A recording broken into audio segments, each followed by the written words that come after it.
could you do this to us? You know what you did was wrong! Shh, calm down. Everything will be all right. Pay attention to this security camera footage. October 27th, 2023. University dormitory. The camera is positioned inside a dorm room mounted high on the wall near the ceiling. It captures 3 people. A young man is in the center. 2 young women flank him on either side, talking. The atmosphere is tense. You can see it in their body language. The way they lean toward him, the way they look at each other. Jealousy, competition. One woman touches his arm, the other shifts closer. Voices rise slightly. Not angry yet, but strained. The young man tries to keep the peace, hands gesturing, trying to smile, trying to mediate.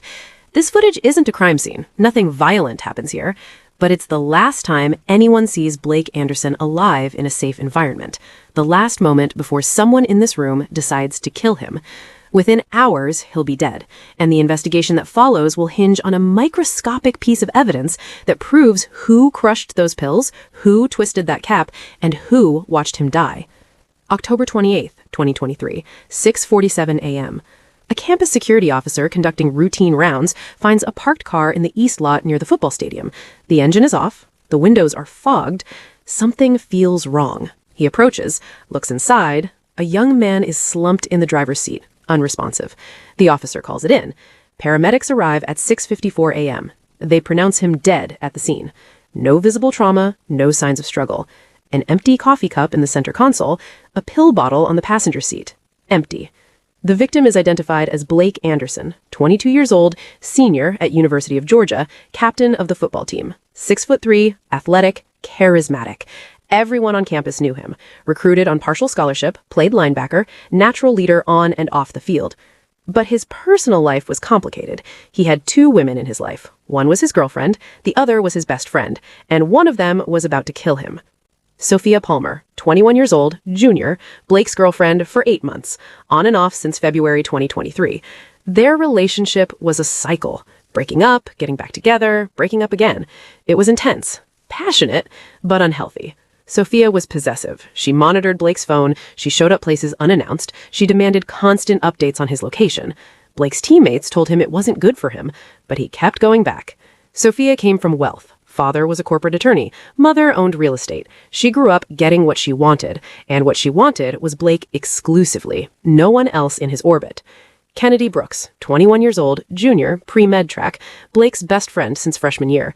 They met in biology class, became study partners, then close friends. They spent hours together, late-night study sessions, coffee runs, long conversations about life. But it was never romantic, not for Blake. Kennedy wanted more. Everyone who knew them could see it. The way she looked at him, the way they looked at each other. Jealousy, competitiveness. One woman touches his arm, the other shifts closer. Voices rise slightly. Not angry yet, but strained. The young man tries to keep the peace, hands gesturing, trying to smile, trying to mediate. This footage isn't a crime scene. Nothing violent happens here, but it's the last time anyone sees Blake Anderson alive in a safe environment. The last moment before someone in this room decides to kill him.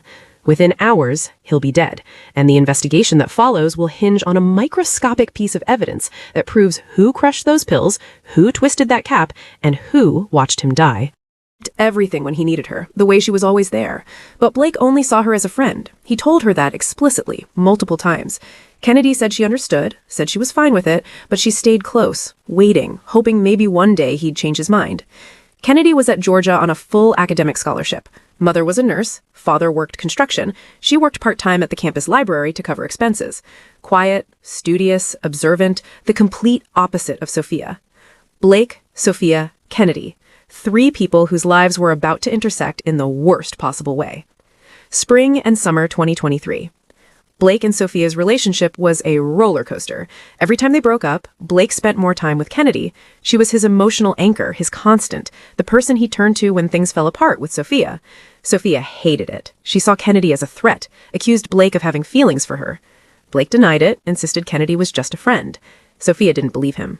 In August, during one of their breakups, Sophia confronted Kennedy directly, told her to stay away from Blake. Kennedy refused, said she and Blake were friends, and Sophia had no right to interfere. The confrontation escalated. Campus security had to step in. After that, the hostility between Sophia and Kennedy was open. Everyone in their social circle knew. September 2023. Blake and Sophia reconciled again. Blake told Kennedy he needed space, needed to focus on making his relationship work. Kennedy was hurt, but agreed. For 2 weeks, Blake and Kennedy barely spoke. Then Blake started reaching out again. He missed their friendship, needed someone to talk to. Kennedy was there like always. When Sophia found out, she exploded, gave Blake an ultimatum. Her or Kennedy? Choose. Blake refused, said he could have both a girlfriend and a friend. Sophia said, no, not this friend. The arguments became constant. October 2023. Blake was under pressure. Football season was demanding. His relationship with Sophia was exhausting. He was caught between the woman he was dating and the friend he relied on. He told teammates he didn't know what to do, that he cared about both women but in different ways, that he wished they could all just coexist. October 27th, 2023. The night it all ended. Blake finishes football practice at 7:30 p.m. He texts Sophia, asks if she wants to come over. She says yes. He also texts Kennedy, asks if she's free to talk. She says yes. Blake invites both of them to his dorm room separately. He doesn't tell either that the other is coming. 9:45 p.m. Sophia arrives at Blake's dorm.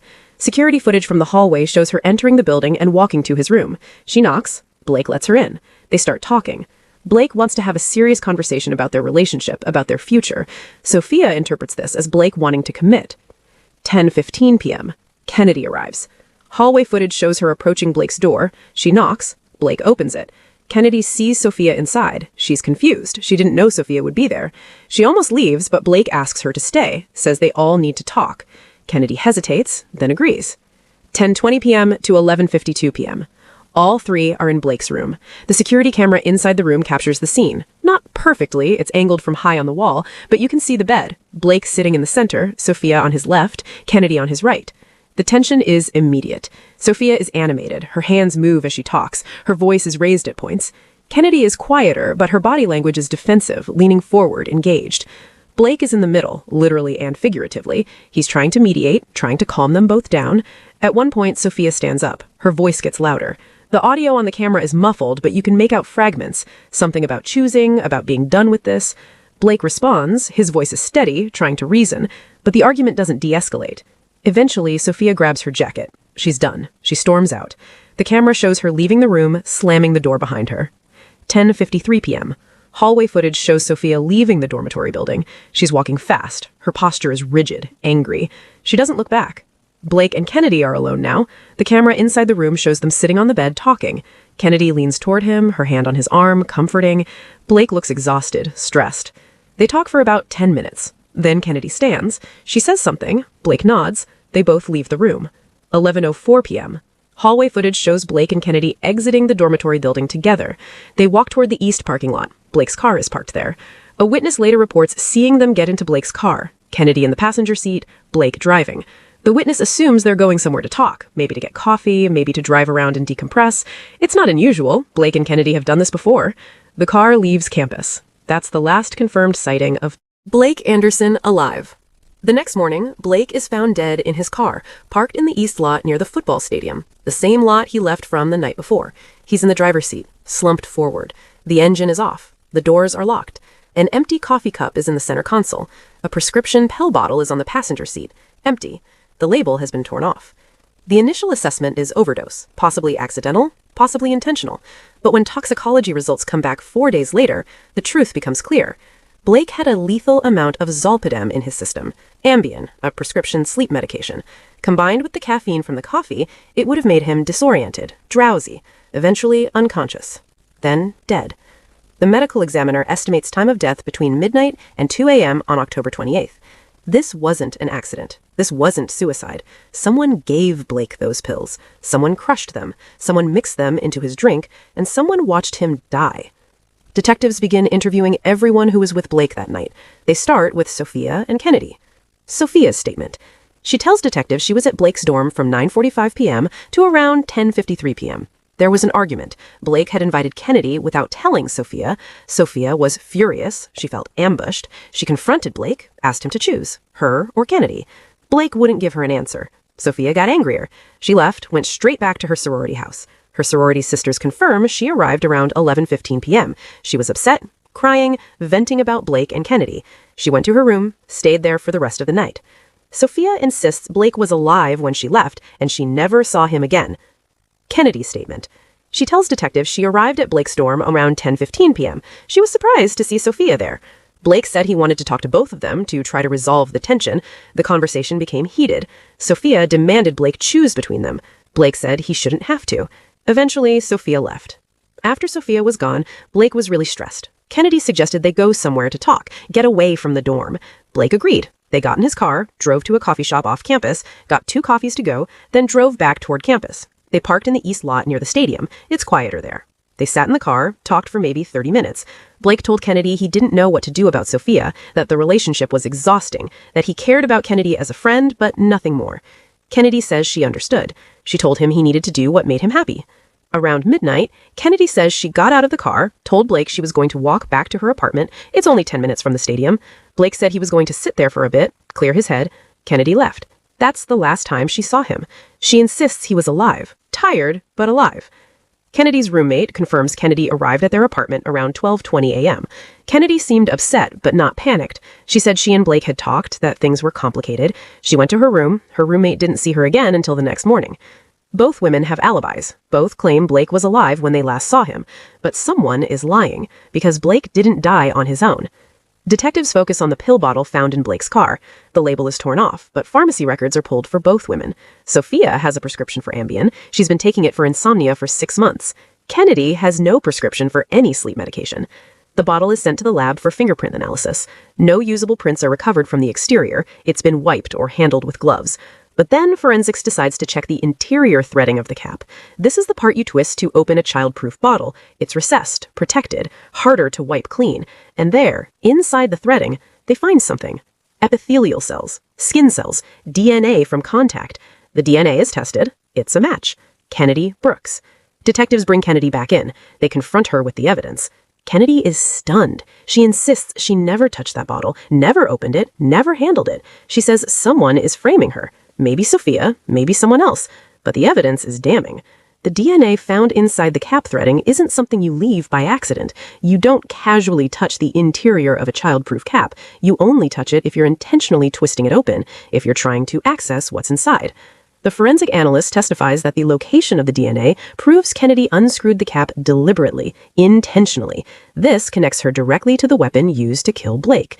Kennedy changes her story. She admits she lied. Yes, she did touch the pill bottle, but not to poison Blake. She says Sophia left her purse in Blake's dorm room that night. After Sophia stormed out, Kennedy saw the purse on the bed. She was curious, wondered what kind of pills Sophia was taking. She opened the purse, found the Ambien bottle, opened it, looked inside, then put it back. That's how her DNA got on the cap. She swears that's all that happened. She didn't take any pills, didn't crush them, didn't put them in Blake's drink. But detectives don't believe her. If that's true, why did Kennedy lie initially? Why not mention it from the start? And more importantly, the pill bottle wasn't found in Sophia's purse. It was found in Blake's car, on the passenger seat where Kennedy had been sitting. How did it get there? Kennedy has no good answer. She says maybe Sophia planted it there, maybe Sophia came back after Kennedy left, but there's no evidence of that, no footage, no witnesses, just Kennedy's word against the physical evidence. Investigators reconstruct the timeline. After Sophia left Blake's dorm, Blake and Kennedy were alone. Kennedy suggested they leave, go somewhere to talk. They got to coffee, then parked near the stadium. At some point during this window, Kennedy crushed Ambien pills and mixed them into Blake's coffee. She probably did it at the coffee shop while Blake wasn't looking, or in the car.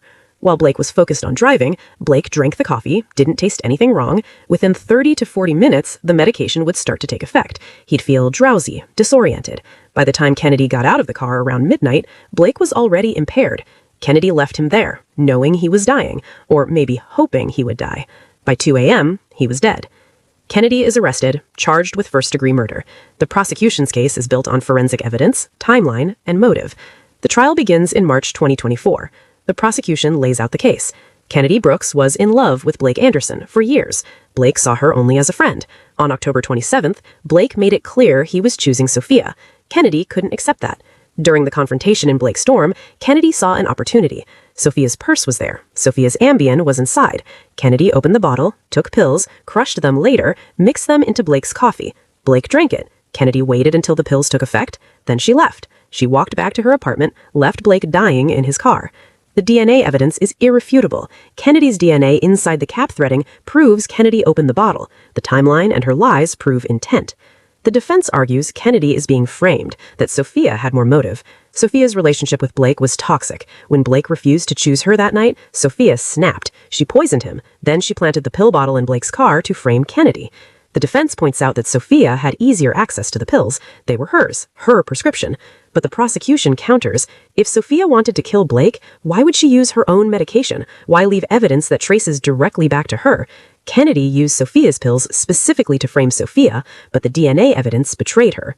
Witnesses testify. Blake's teammates describe Kennedy's feelings for Blake, how she was always there, always hoping, how Blake told her repeatedly he only saw friendship, how Kennedy didn't handle rejection well.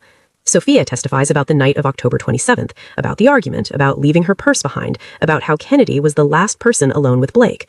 Kennedy's roommate testifies that Kennedy came home upset, said things were complicated, said Blake had made his choice.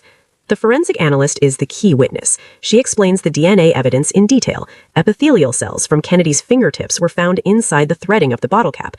This is area you only touch when you intentionally twist open a child-proof bottle. It's recessed, protected, harder to wipe clean. And there, inside the threading, they find something. Epithelial cells, skin cells, DNA from contact. The DNA is tested. It's a match. Kennedy Brooks.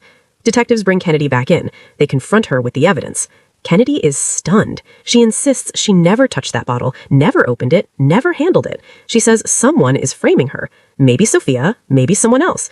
But the evidence is damning. The DNA found inside the cap threading isn't something you leave by accident. You don't casually touch the interior of a child-proof cap. Hey guys, I am from India. Please like, subscribe my channel and comment. Video is the most popular story crime scene. Please like, share, subscribe my channel and story comment. Thank you. Thanks for watching.